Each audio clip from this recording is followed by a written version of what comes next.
दोस्तों, बहुत समय पहले की बात है। एक छोटे से गांव में विष्णु नाम का एक व्यापारी रहता था।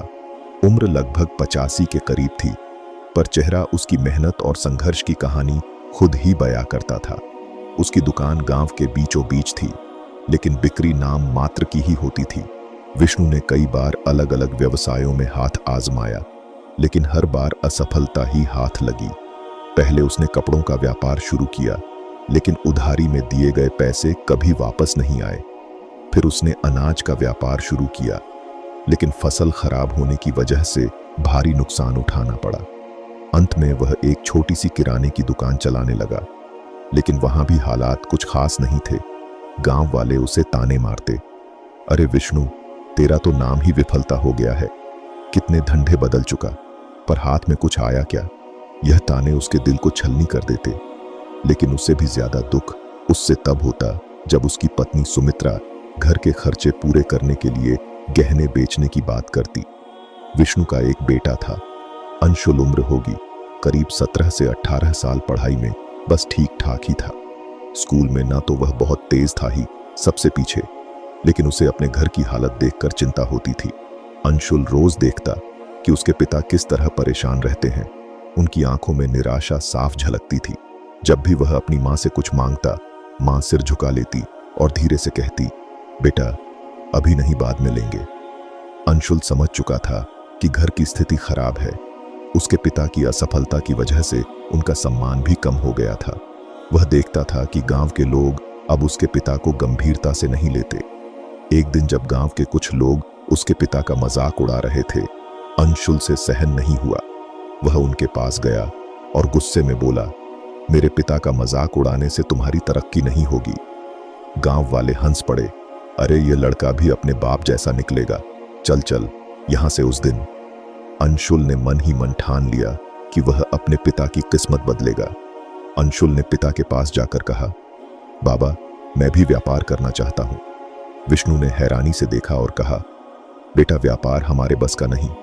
मैंने बहुत कोशिश की, लेकिन हर बार असफलता ही मिली। लेकिन अंशुल ने आत्मविश्वास के साथ कहा, आपने कोशिश की, पर मैं हार नहीं मानूंगा। हम साथ में कुछ नया करेंगे। विष्णु अपने बेटे के हौसले को देखकर दंग रह गया। यह वही लड़का था जिसे वह बचपन से कमजोर समझता आया था, लेकिन आज उसमें कुछ अलग दिख रहा था, एक अलग आग। विष्णु ने गहरी सांस ली और कहा, बेटा व्यापार आसान नहीं है। मैंने अपनी पूरी जिंदगी इसमें लगा दी, लेकिन नतीजा देख ही रहा है। अंशुल मुस्कुराया और बोला, बाबा आपने कभी हार नहीं मानी, इसलिए मैं भी नहीं मानूंगा, लेकिन इस बार हम कुछ अलग करेंगे। अंशुल ने सबसे पहले अपनी दुकान की हालत देखी। पुरानी और धूल भरी अलमारियां, बिखरा हुआ सामान और ग्राहकों की कमी। उसने पिता से कहा, बाबा सबसे पहले हमें अपनी दुकान को साफ सुथरा और आकर्षक बनाना होगा। लोग अगर दुकान में आएंगे ही नहीं तो सामान कैसे बिकेगा। अंशुल ने अपने दोस्तों की मदद से दुकान की सफाई की, सामान को अच्छी तरह से सजाया और दुकान के बाहर एक नया बोर्ड लगवाया, अंशुल किराना स्टोर। हर जरूरत का सामान उचित दाम पर। गांव वालों को पहली बार दुकान में बदलाव दिखा। वे रुक कर देखने लगे। अंशुल जानता था कि अगर व्यापार को आगे बढ़ाना है तो कुछ नया करना होगा। उसने गांव की जरूरतों को समझना शुरू किया। उसने देख कि गांव के लोग अक्सर दूर जाकर राशन खरीदते थे, क्योंकि गांव में ज्यादा विकल्प नहीं थे। उसने पिता से कहा, बाबा हम अपनी दुकान में सिर्फ अनाज और किराने का सामान ही नहीं, बल्कि रोजमर्रा की जरूरी चीजें भी रखेंगे, जैसे तेल, साबुन, दालें और मसाले। इससे लोग दूर जाने की बजाय हमारी दुकान पर ही आएंगे। विष्णु को यह विचार अच्छा लगा। उन्होंने अपनी बची हुई जमा पूंजी से थोड़ा और सामान खरीदा। धीरे धीरे लोग अंशुल की दुकान पर आने लगे। वे उसकी लगन देखकर प्रभावित हुए।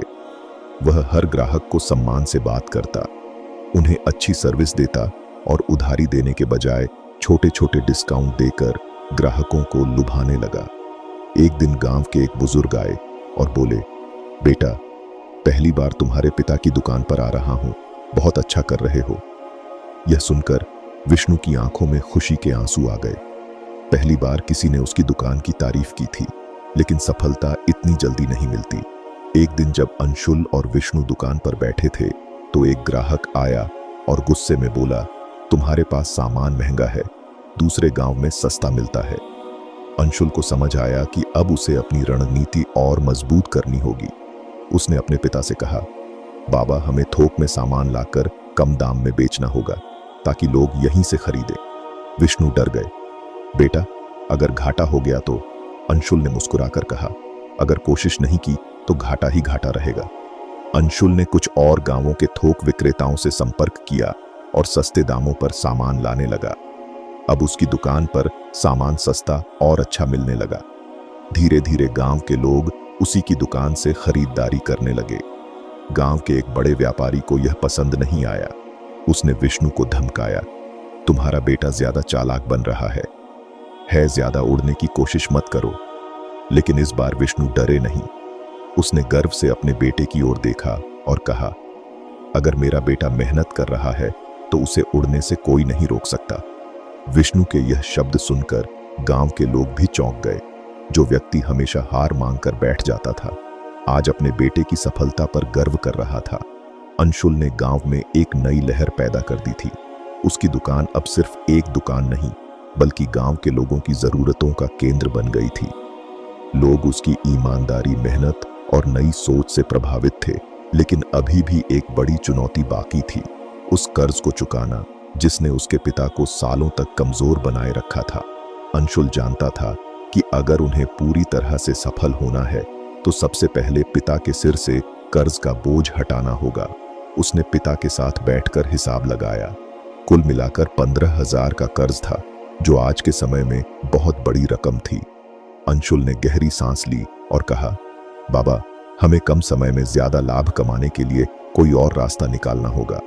विष्णु ने चिंता से कहा, पर बेटा, व्यापार में जल्दबाजी नुकसान करा सकती है। अंशुल मुस्कुराया और बोला, जल्दबाजी नहीं, समझदारी से काम करेंगे। हमें अपनी दुकान को और बड़ा करना होगा। अंशुल ने यह सोचा कि अब सिर्फ किराने के सामान से काम नहीं चलेगा। गांव में दूध, दही, सब्जियों और खेती के उपकरणों की भी जरूरत थी। उसने आसपास के किसानों से बातचीत की और एक नई योजना बनाई। दुकान में गांव के किसानों का ताजा दूध और सब्जियां भी बेची जाएंगी। इससे दो फायदे हुए। गांव के किसान खुश हो गए क्योंकि उन्हें अपनी उपज बेचने के लिए दूर नहीं जाना पड़ा। गांव के लोग भी खुश हो गए क्योंकि उन्हें सस्ता और ताजा सामान मिलने लगा।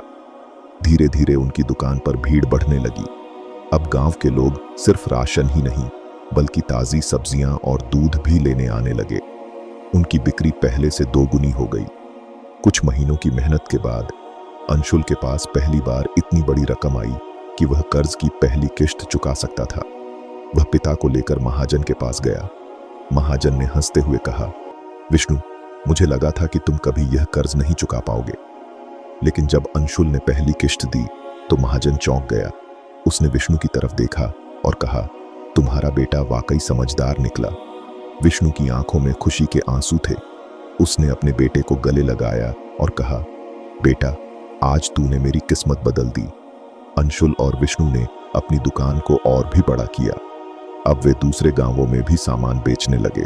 उनकी दुकान पूरे इलाके में मशहूर हो गई। लोग दूर दूर से उनके यहाँ खरीदारी करने आने लगे। गांव के बुजुर्ग अब अंशुल की तारीफ करते हुए कहते, इस लड़के ने अपनी मेहनत से सबको सिखा दिया कि किस्मत बदली जा सकती है। जल्द ही उन्होंने पूरा कर्ज चुका दिया। अब विष्णु सिर ऊंचा करके चल सकता था। उसकी आंखों में न अब शर्म थी न डर, बस गर्व और संतोष था। एक दिन गांव का वही व्यापारी जिसने विष्णु को धमकाया था, खुद अंशुल के पास आया और बोला, बेटा, मैंने तुम्हें कमजोर समझने की गलती की थी।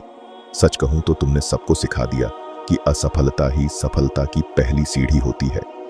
अंशुल मुस्कुराया और बोला, किस्मत वह नहीं जो भाग्य में लिखी होती है, किस्मत वह होती है जो मेहनत से बदली जाती है। अब गांव में हर जगह विष्णु और अंशुल की जोड़ी की मिसाल दी जाती थी।